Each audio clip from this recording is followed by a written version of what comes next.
एक गाय घास चरने के लिए एक जंगल में चली गई। शाम ढलने के करीब थी। उसने देखा कि एक बाघ उसकी तरफ दबे पांव बढ़ रहा है। वह डर के मारे इधर उधर भागने लगी। वह बाघ भी उसके पीछे दौड़ने लगा। दौड़ते हुए गाय को सामने एक तालाब दिखाई दिया। घबराई हुई गाय उस तालाब के अंदर घुस गई। वह बाघ भी उसका पीछा करते हुए तालाब के अंदर घुस गया। तब उन्होंने देखा कि वह तालाब बहुत गहरा नहीं था। उसमें पानी कम था और वह कीचड़ से भरा हुआ था। उन दोनों के बीच की दूरी काफी कम हुई थी, लेकिन अब वह कुछ नहीं कर पा रहे थे।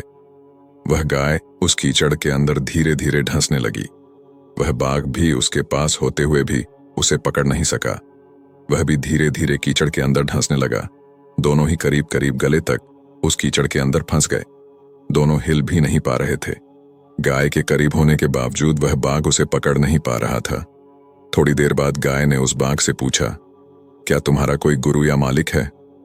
बाघ ने गुर्राते हुए कहा, मैं तो जंगल का राजा हूं, मेरा कोई मालिक नहीं, मैं खुद ही जंगल का मालिक हूं। गाय ने कहा, लेकिन तुम्हारी उस शक्ति का यहां पर क्या उपयोग है? उस बाघ ने कहा, तुम भी तो फंस गई हो और मरने के करीब हो। तुम्हारी भी तो हालत मेरे जैसी है। गाय ने मुस्कुराते हुए कहा, बिल्कुल नहीं, मेरा मालिक जब शाम को घर आएगा और मुझे वहां पर नहीं पाएगा तो वह ढूंढते हुए यहां जरूर आएगा और मुझे इस कीचड़ से निकालकर अपने घर ले जाएगा। तुम्हें कौन ले जाएगा? थोड़ी ही देर में सच में ही एक आदमी वहां पर आया और गाय को कीचड़ से निकालकर अपने घर ले गया। जाते समय गाय और उसका मालिक दोनों एक दूसरे की तरफ कृतज्ञता पूर्वक देख रहे थे।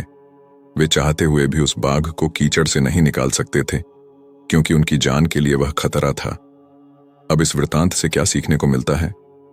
गाय समर्पित हृदय का प्रतीक है, बाघ अहंकारी मन है और मालिक सद्गुरु का प्रतीक है। कीचड़ यह संसार है और यह संघर्ष अस्तित्व की लड़ाई है।